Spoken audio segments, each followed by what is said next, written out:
Happy New Year! Bagong taon na ang ingay mo pa rin, Yuji. Bagong taon na pero hindi pa rin nagbabago yung feelings ko para sa'yo, Frida. Look, gusto pa rin kitang tirisin. Ang aga-aga, ikaw agad yung makikita ko. Ah, my eyes! Na-open ang aking mga eyes! Doon ka na nga! Ayoko nga, baka mamiss mo ko, no? Di ko kakayanin yun. Pusa na lang ako lalapit sa'yo para maramdaman mo na lagi akong naiirita sa pagmumukha mo. Ay, Frida, masama yan. Ang kamay ay hindi pinangahampas. Ang kamay ay pinang-holding hands. Akin na nga yan, your hand looks very lonely. Gusto mong isakal ko sa itong kamay ko, ha? Tabi! Uy! Ano? New hair, new me ka ngayon? Napansin mo pala? Paano ko hindi mapapansin? Napakaganda ng anit mo. Oo na, ang pretty-pretty. O, isang beautiful eyes nga. Dali, isang beautiful eyes nga. Ewan ko sa'yo. Pikon! Pangit ka! Ikaw na naman, Frida. Nakita na nga kita kaninang umaga tapos nakita na naman kita ngayon. Huwag mo namang masyado ipahalata. Nagupong-gupo ka sa akin. Gusto mo sabunutan kita? Di gawin mo! Physical touch ang love language ko. You're hopeless. I'm hopeful kaya. I'm very hopeful na magiging tayo someday. Ano? Huh? Ano? Hindi naman ikaw yung kausap ko. Padar ka ba? Masyado ka namang asa-asa dyan, te. Nako, Frida. Buwas-buwas mo yung pagiging asado mo. Nasaan na yun? Ikaw kasi. Kakaupo ko lang tapos ganyan agad reaction mo. Grabe ka naman sa akin, Frida. Kukulitin mo na naman ako, iaasarin mo na naman ako. Uy, hindi nandito kaya ako para magtanong. Ganyan pala tingin mo sa akin, sige bye. Ano ba kasi yun? Sabi ko na hindi mo ako matitiis eh. Gusto ko lang tanungin kung ano yung New Year's resolution mo. Napaka-random mo naman. Kung random ako, edi sana tinanong ko yun during your birthday o di kaya sa araw ng mga patay. Ganda-ganda mo pero wala kang common. Sige, ituloy mo. Wala kang commonwealth. So ano nga? Seryosong tanong ba yan? Gusto mo bang palitan ko? Sige. Ano yung year resolution new mo? Ang New Year's resolution ko is to learn a new skill. Makakount ba sa new skill mo yung nabihag mo yung puso ko? Thanks for answering my question. Sinusundan mo ba ako? Kapal talaga ng mukha mo. Pupunta akong kantin. Sinusundan mo nga ako. Doon din yung punta ko eh. Grabe ka na, Frida. Aminin mo na kasi. Hi. Veya, remember me? We used to hang out last year. Veya? We hang out kaya sa kondo ko. Nauntog ka ba sa pader, Brea? Veya, simula nang pumasok ako dito sa school, ang tanging ka-hangout ko lang ay itong babaeng pinaglihi sa sama ng loob. Sirain mo pa relasyon naming dalawa? Dare kasi! Kahit na! Nakakasira ng buhay. Alam mo kung nakakamatay lang ang tingin, patay ka na. Tignan mo girlfriend ko, oh. Di sorry. Fail pala na landiin ka? Galit ka ba? Ito na nga ba sinasabi ko eh. Buwisit kasi na Brea and friends yun eh. Sirain pa mga plano.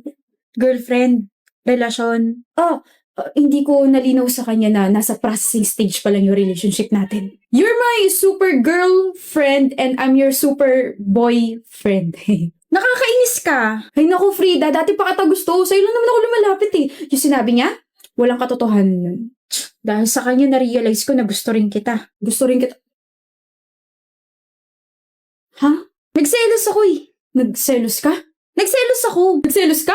Ulit-ulit gustong-gusto marinig? Oo, nagselos ako. Nagselos ka? Hindi ka nadulas? Hindi mo pagsisisihan yung sinabi mo? Kinabahan ako sa sinabi ng babae. Akala ko talaga. Wala na, nagbago na yung New Year's resolution ko. Gusto ko na lang maging masaya. Maging masaya sa feeling mo. Ang cringe. Frida! Ano? Kinilig ako, Frida. Ako naman palaging kinikilig sa'yo. Wait for me! Oh, look who's here! Hi, Sherry. Makikiraan lang. Ayoko nga. Sige, sa kabila na lang ako. Are you just gonna ignore the fact na halos lahat ng mga tao ngayon ay ayaw sa'yo? Ayaw nila sa akin? Are you dumb or just plain stupid? Manhid-manhidan, ganun? Hindi ko naman kasi talaga alam kung ano yung tinutukoy mo, Sherry. Almost everyone hates you tapos you're not even trying hard to fit in. Nakikipagkaibigan naman ako pero ayaw nila sa'yo kasi you're weird. You're weird daw. You have this aura na nakakadiri. Nakakadiri daw. Alam mo ba yun? Parang kahit walang ginagawa sa isang tao, makita mo pa lang siya, maiirita ka na, masusuka ka na, tapos parang gusto mo na siyang sakalin. Sabi nila, yun daw yung nararamdaman nila towards you. ano bang ginawa ko sa kanila? Nothing. I mean, Some people are just like that. Buti nga sinasabi ko lahat ng mga to sa'yo kasi kahit papaano naaawa ko sa'yo. Ikaw? Naaawa ka sa akin? We're not friends, but, we're still classmates. I'm worried about you and your mental health, Riri. Nag-aalala ka sa akin? Ibig sabihin pwede tayo maging magkaibigan. Maraming salamat, Sherry, ha? You're welcome. Muntik na nga ako masuka habang kausap siya eh. Bakit mo ba kasi siya kinausap? Eh, di ba may rule tayo na we're just going to ignore her for the rest of the year? I just wanna see kung ano magiging reaction niya. O tapos, mukha ka mo siyang tanga. Nagmamaang-maangan pa siya. Eh, alam ko namang aware siya sa mga tao may ayaw sa kanya. Feeling niya kasi masyado siyang inosente. Di kaya. Hindi naman ako aware.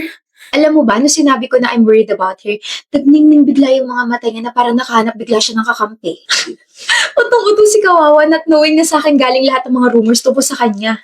Speaking of rumor, wala ka bang bagong rumor na pwede ipagkalat dyan? Yung malala ha, yung tipo lalo siyang panditerihan, lalayuan tapos malay mo, saktan na siya physically. Matagal ko na itong pinag-iisipan. I think may pinagmamanahan ng pagiging weird. Ipagkalat mo na her mom is a witch. Witch as in mangkukulam? Yes, mangkukulam. Gusto ko yan! Good morning, class. Ay, class pa ba kayo? Out of 40, 10 lang kayo nandito sa classroom. This is so heartbreaking. Ma'am, totoo po ba nasa ospital yung iba naming classmates? Yes, under observation pa raw sila. Yung iba nasa emergency room, tapos si Sherry, nasa ICU pa rin.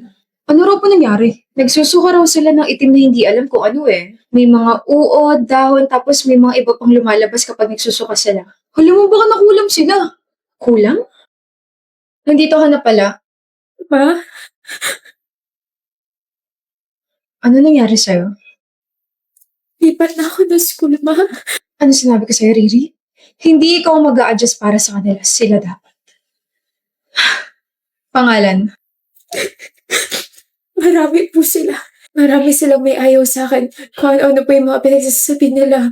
Kahit 1,000 pa sila, ibigay mo ang mga pangalan nila. Ako nang bahala sa lahat. We're just trying to live. Kaya nga tayo umalis sa isang liblib na lugar para mamuhay ng normal. Para hindi na tayo nagtatago dahil yun ang nais mo, hindi ba anak? Pero kung ganyan sila sa'yo, aba hindi pwede. Huwag kang mag-alala. Mabait na ako. Papahirapan ko lang sila ng kaunti. Ayos na ba yan? Okay po. Ang buong pamilya ko po naniniwala sa kulam. Kulam? Kalokohan. Kaya nga sabi po, dapat lagi ka mabait sa kapwa. Kasi baka mamaya, triple yung bumalik na kasamaan sa'yo. Pas ako hindi ako naniniwala. Hindi yan totoo. Totoo yun. Totoo yung ginagawa ni Mama. May sinasabi ka, Riri? Po? Nagme-memorize lang po ako. Okay, let's start na. Don't tell me, nag-away na naman kayo, Jasmine. Ano pa bang bago? Pero diba healthy naman yung gano'n? Kapag nag-aaway kayo ng partner mo, mas nagiging strong yung foundation ng relationship ninyo. Kapag palagi kayo nag-aaway, may mali na sa inyong dalawa. You guys are toxic. Alam mo ba yun? Yung boyfriend mo masama ugali. Tapos ikaw naman, masama yung tama mo sa kanya. Ew, hindi kami toxic, Jeline. Okay, toxic kami, pero hindi ganun ka-toxic. Gusto mo yata, isa-isahin ko pa yung mga pinag-awayan ninyo. O sige ha, bibigyan kita ng 3. Ba't ka naka-short? Mainit, Owen eh. Magpalit ka, ang taba ng legs mo eh. Ano naman kung mataba? Akala ko ba you love everything about me? Totoo naman, I love everything about you but I want you to improve yourself. Magpalit ka, Jasmine, ng pangit eh. Sino yung yumakap sa'yo? Issue ka na naman, Jasmine. Nagtanong lang ako, issue agad? Wala yun. Sino nga yun, Owen? May binulong pa sa'yo, tapos tumawa kayong dalawa and you had the audacity to hold her waist. Classmate ko lang yun. Clingy, ah. Nakakasakal ka na, alam mo ba yun? Wisit. Alam mo, umuwi ka mag-isa mo, bahala ka dyan. Sabing ayoko nga eh. Eh bakit nga ayaw mo? Bakit ka ba namimilit? Eh gusto ko nga makita ng nanay at tatay ko eh. Alam mo namang matalim yung dila ko, di ba? Gusto mo ba sabihin ko sa harap nila ng pangit ang bahay ninyo? Sama-sama mo. Kung masama naman palang nagsasabi ng totoo, di sana matagal na ako nakakulong. See? Healthy ba yun? Minamanipulate ka lang niya, Jasmine. Wake up! Pero mahal ko siya. Tapos, mahal namin yung isa't isa. Tumingin ka nga sa akin. You deserve someone better. Kung siya na yung nakikita mong pakakasalan mo, abang may sira na dyan sa utak mo. Because why would you stay in a relationship na walang ibang ginawa kundi questionin yung halaga mo? Tama na. Best friend mo ko, okay? I want you to be happy but not in this situation. Maghiwalay na tayo, Owen. May nagawa ba akong mali? Marami. Huwag mo naman gawin sa akin to, Jasmine. We've been together for 2 years. I don't want to lose you. Eh di sana tinrato mo ako ng tama. Alam mo, I was stupid enough to stay dito sa relationship na to kahit na binababa mo na ako. Mahal kita. Okay? Mahal pa rin kita. But I think, give me a chance to improve myself. Ngayong nakikipaghiwalay ka na sa akin, I just realized something. Ibibigay ko sa'yo yung gusto mo. Maghihiwalay tayo, but please, let's still talk. I realize na ayoko mawala sa buhay mo. I'm so sorry, Jasmine. Sabi niya, improve niya raw yung sarili niya. Jasmine? Pero hindi ako pumayag. Hindi ka pumayag? Bago ako natulog kagabi, nag-flashback lahat ng mga sakit na binigay niya sa akin. I mean, naging mabuti naman akong girlfriend sa kanya. But he will always find a way to mock me, hate me, hurt me. Kaya, hindi ako pumayag sa gusto niya. Ano sabi niya? Ipipilit niya pa rin daw yung sarili niya, habulin niya pa rin daw ako. Ang kapal ka mo ng mukha niya. Sobrang kapal. Tama yan. Iwan mo yung siraulo niyan. Yung mga ganyang lalaki hindi na dapat nag-exist. Single ka na? 3 weeks na. Welcome to the Single Healthy Happy Club, Jasmine! Out ka na sa toxic relationship mo. OA mo ah. O hindi yun, excuse me, nakakaparod kaya yun. Para ka nakawala sa headlock ng isang dinosaur. Ewan ko sa'yo. Fresh pa rin naman yung nangyari. Masakit pa rin, pero naniniwala ako magiging masaya rin ako. Kaya yan, pero parang hindi naman masaya yung friend natin na si Jess. Jasmine, ex mo to, diba? Ha? Sinend kasi ng boyfriend ko tong photo na ex mo ngayon. Nakita niya si Owen naglalaro sa arcade. O tapos, alam ba ng boyfriend mo na break na kami ni Owen? Naglalaro siya kasama ng best friend mo, Jasmine. Magka-holding hands sila. Ito,